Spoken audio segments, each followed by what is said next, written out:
Amis pêcheurs à la mouche, bonjour et bienvenue dans ce premier numéro de Pêche en Inf au grand fil autour du monde.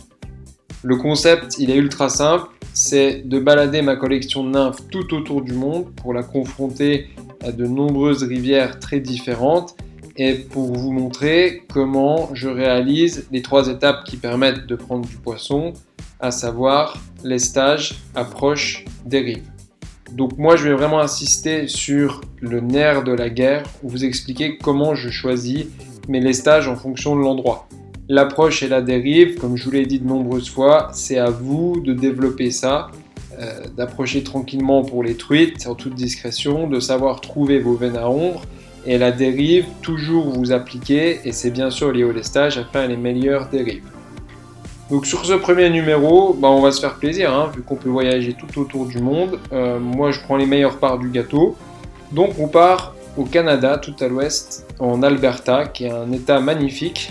Pas forcément connu, parce qu'en tant que Français on connaît que le Québec. Mais il y a des rivières puissantes, avec des espèces de poissons très sympathiques.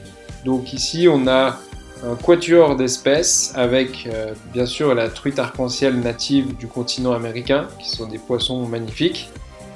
Également la truite fario. Et puis on a en bonus 2 espèces qu'on n'a jamais trop vues en France, qui est la bull trout, donc la truite taureau, et le fameux ombre arctique. Donc pas la même souche que chez nous, pas la même que les ombres européens, des ombres arctiques qui sont en général vraiment plus gros, mais ça dépend des régions d'Amérique.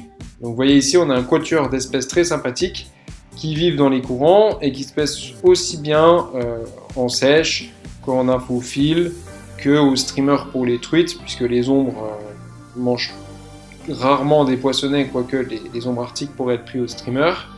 Et effectivement, c'est encore des endroits où ça peut très bien pêcher en sèche sans pêcher en nymphe, mais vous savez que les poissons passent 90% de leur temps à se nourrir sous l'eau, donc on prendra également plus de poissons partout sur Terre en pêchant en nymphe, en complément de la pêche en sèche dans tous les cas. Alors on y va, on va se prendre un courant sur cette magnifique rivière, et on commence ici sur cette espèce de seuil naturel, et pour réussir dans la pêche en nymphe dans cet endroit, vous devez comprendre la mécanique des courants pour en faire découler un choix déjà dans le lestage de nymphes, ce qui va faire une partie du travail.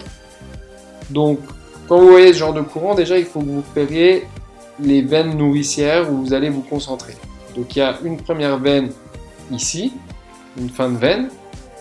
Après, vous allez continuer à chercher dans cette veine ici, plus dans l'eau blanche. Et puis, il y a une autre veine évidente de l'autre côté, 2 grandes veines dessinées. Après, on peut passer du temps dans un pool comme ça et vraiment tout peigner. Mais je vais prendre l'essentiel de la chose pour vous expliquer quel lestage je choisirai ici. Moi, connaissant ma collection de nymphes et l'ayant pratiqué dans des centaines de mécaniques de courant, ici je pêcherai sur un nylon assez gros, en 16 centièmes, ce qui se fait rarement en France. Du 0,16 c'est assez rare en France, mais ici les poissons sont très bruts de décoffrage. Donc gros nylon, et je sais que pour que je sois en pêche ici, avec ma méthode, il faut que j'utilise une nymphe CO2 en pointe. Et c'est tout le temps ma pointe qui donne en majorité la tonalité du lestage. C'est vraiment votre pointe qui va donner la grande majorité du lestage. Donc je parlerai souvent des nymphes de pointe, moins des sauteuses. Voilà, sur le concept, je pêche tout le temps à 2 nymphes. Donc vous avez pris votre CO2 et vous aboutissez à cette ligne de pêche en nymphe au grand fil, donc avec ici un indicateur haute visibilité rose, jaune fluo, parce qu'il n'y a pas besoin de discrétion. Dans d'autres épisodes, peut-être on utilisera un indicateur noir, blanc si on est à l'étiage, par exemple, sur une rivière française très pêchée. Et puis une pointe en 16 centièmes avec les 2 nymphes que je vous ai présentées. La CO2 en pointe qui va donner vraiment le lestage, puisqu'on est sur du tungstène et du plomb. Et puis un crochet moyen en sauteuse. De toute façon, ici c'est que de l'orange, les poissons sont très faciles à pêcher, on ne va pas s'embêter avec des nymphes discrètes. Pour ce qui est de l'éternelle question que vous me posez sur la longueur de pointe, il n'y a pas de recette précise, donc je ne fais plus à donner les profondeurs en fonction des endroits, parce que c'est à vous de trouver à chaque fois la profondeur, et mettez environ 10 cm de moins pour ne pas racler au fond, mais passer près du fond. Et n'oubliez pas les dérives de compensation, vous pouvez soulever la butée de votre indicateur pour pêcher plus haut, pour pas être à chaque fois obligé de changer de pointe. Il ne faut pas non plus changer de pointe à chaque courant toutes les 2 minutes. Hein. C'est une alchimie un peu spéciale, le changement de pointe. C'est une grande question, mais vous devez aussi trouver votre souplesse et votre rythme là-dessus. Vous pouvez lever l'indicateur plus haut ou alors laisser traîner et être un peu plus mollasson dans la dérive, mais n'appliquez pas les choses bêtement scolairement à changer de pointe toutes les 2 minutes. Il faut aussi aller ratafouiller dans des courants, et ça s'apprend en pratiquant au bord de l'eau. Voilà, donc en pêchant avec une ligne comme ça dans ce premier courant, il y a de grandes chances que vous fassiez un bel ombre arctique comme vous voyez ici. Donc ça, c'était pour le premier point. Après, une fois que vous êtes lesté là, que vous êtes en pêche, vous continuez sur ce deuxième point, hein, vous avancez, et même si l'eau est un peu plus blanche, là vous êtes sur des nymphes oranges, sur ce deuxième point, on voit ici, il n'y a pas de problème, vous continuez à pêcher avec votre belle CO2, donc vous voyez ici que je vais piocher dans la collection la CO2, qui est une taille moyenne dans mes céramiques tungstène, et moi je sais que je suis en pêche ici, donc là pas de question à me poser, ça marche. Donc toujours la même ligne. Par contre, ce que je fais même, vous voyez sur cette image, je suis passé de la PO2 à la PO3 en sauteuse. Tellement les poissons sont faciles, j'augmente la taille du crochet, et je ne vais pas m'embêter avec des nymphes moyennes, je vais mettre un très grand crochet, donc je mets une grosse nymphe orange en sauteuse, et puis ça rentre aussi et je décroche moins de poissons. Il faut vraiment vous mettre à l'aise quand les poissons sont très faciles, et puis après, quand ça devient plus difficile, vous miniaturisez la pêche, mais sur des poissons sauvages comme ça, une belle PO3, là, comme je sélectionne dans ma boîte, ça va largement faire le job. Donc avec votre PO3, vous repêchez ce courant, et vous pouvez tomber sur une belle bulle troute comme ça, une truite taureau, qui est un poisson magnifique, extrêmement combatif. Voilà, on repart dans le courant, et le troisième point, vous le voyez ici, vous changez de veine, et vous pouvez passer 10 minutes ou 1 heure hein, dans cette veine, c'est à vous de choisir, mais moi je vous dis, je prends toujours l'ascendant du coureur de rivière. Donc je prends ce qu'il y a à prendre, une fois que j'ai fait le bordel, si ça va pas, on a fait un certain dérangement dans un courant, je passe à autre chose. Et puis sur cette troisième veine, on est exactement dans la même pêche, je continue, c'est la même profondeur, une COD en pointe, une PO3 en sauteuse, et puis je vais pêcher ça tranquillement, il y a de grandes chances que je fasse une belle truite fario comme celle-là sur cette bordure rocheuse. Dans l'idée, ce serait ça, le genre de lestage qu'il faudrait pour pêcher cet endroit. Donc vous continuez votre chemin le long de la rivière, et puis là on voit que ça change totalement de profil. Ça n'a plus rien à voir, c'est beaucoup moins profond, c'est un grand radier rapide, et là il faut que dans votre tête vous sachiez déjà qu'il va y avoir un changement de nymphe radical. Alors, là on va vraiment passer à un poids beaucoup plus léger. Donc les spots que vous pourrez pêcher, c'est ici, ces petits derrières de cailloux là. Ces deux endroits-là, ils se pêchent à peu près pareil, à la même profondeur. Et il faut bien que vous compreniez, là c'est très important, que comparé au courant d'avant que je vous mets ici, ce gros seuil très profond, vous voyez, je vous remets l'image ici du radier, on est d'accord, il y a beaucoup moins de fond, c'est évident. Donc, sur ces deux points que je vous remets, donc là, vous voyez les points que je vous propose qu'on va pêcher, il va falloir passer plutôt sur une nymphe PO3. Donc, dans ces cas-là où il y a vraiment peu de fond, je pêche des fois avec 2 Pheasant-Tail en sauteuse, mais ici il faut que ce soit gros et visible. Donc vous voyez la ligne, avant j'avais ma CO2, et je dégage, je fais un nœud en 1 minute pour passer sur une PO3. Et je vous refais vraiment la confrontation ici, sur cette image scindée en deux, avec le seuil d'avant qui est très profond, qui demande un lestage tungstène plus plomb avec de la CO2, quelque chose d'assez lourd. Et puis en bas à droite, ce nouveau radier que vous découvrez tout frais, qui demande un lestage plus léger. Donc on repart même sur la collection dans cette vue pour que vous compreniez bien ça, parce que ça c'est le nerf de la guerre. Hein. C'est vraiment là le choix du lestage, c'est vraiment ce qui va faire votre clé du succès. Donc vous avez la collection d'Nymph Evolution. Avant on était sur de la CO2 qui est ici, et puis on va passer ici sur une PO3. Et je vais même aller plus loin, pour une fois je vais revenir sur le poids, parce que c'est pas très bien montré sur mon image.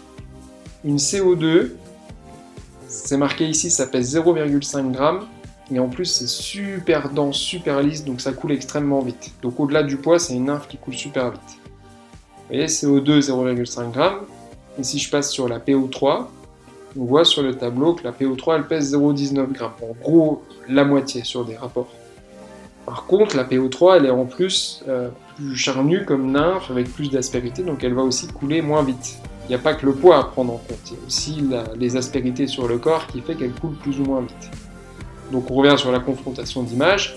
Vous avez bien compris ici qu'il y a une différence de lestage, et si vous avez au moins compris ça, qu'il faut changer les lestages, vous êtes en bonne voie pour réussir dans la pêche en nymphe. Après, il faut la finesse de compréhension de votre collection.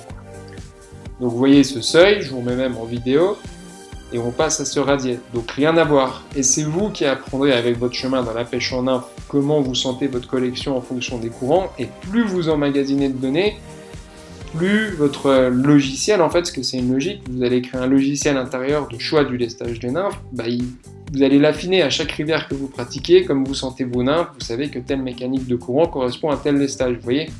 Mais il faut un début à tout, avoir compris les 3 gradients de lestage. Ces 2 points-là que je vous présente, vous allez les pêcher, comme on a dit, tranquillement, avec 2 nymphes PO3, simplement, vous doublez les nymphes, et puis si vous pêchez bien, il y a de grandes chances que vous fassiez encore une très très belle fario américaine, poisson solide comme ça, magnifique. Ça c'est la récompense si vous pêchez bien. Bon lestage, bonne approche, bonne dérive, il n'y a pas de raison que les poissons ne s'alimentent pas et qu'ils ne croquent pas votre nappe. On passe à un spot suivant. Alors ici c'est intéressant parce qu'il y a la grosse veine au premier plan, mais ce qui nous intéresse c'est là derrière. Hop, ce petit bras là sympathique qui risque d'abriter des poissons. Parce que la veine de devant en fait elle est trop rapide, il n'y a pas de cassure, il n'y a rien, on va rien pêcher là-dedans, vous voyez, la veine est trop puissante, il faut aller voir derrière, donc traverser en waders. Et puis là en fait, on est sur un poids similaire à avant, là c'est simple, hein, vous continuez sur les 2 mêmes nymphes, 2 fois PO3, c'est un petit bras pas très profond, voilà une belle PO3 que j'ai extrait de la boîte. Et puis si vous pêchez bien là-dedans, il y a de grandes chances qu'une belle arc-en-ciel croque sur vos nymphes, si vous avez bon lestage, bonne approche, bonne dérive. On continue le chemin, donc là il y a des spots fantastiques pour la pêche à vue, mais je vous épargne la pêche à vue parce que j'ai très peu de vues sur mes vidéos de pêche à vue justement, donc je vais optimiser sur la pêche à l'indicateur, tant pis pour vous si vous voulez pas pêcher à vue ici, c'est sublime. Moi en tout cas je me régalerai ici en pêche à vue. Et puis on continue le chemin et on arrive sur une entrée de gorge avec une espèce de mini cascade comme ça, et ça peut receler du poisson.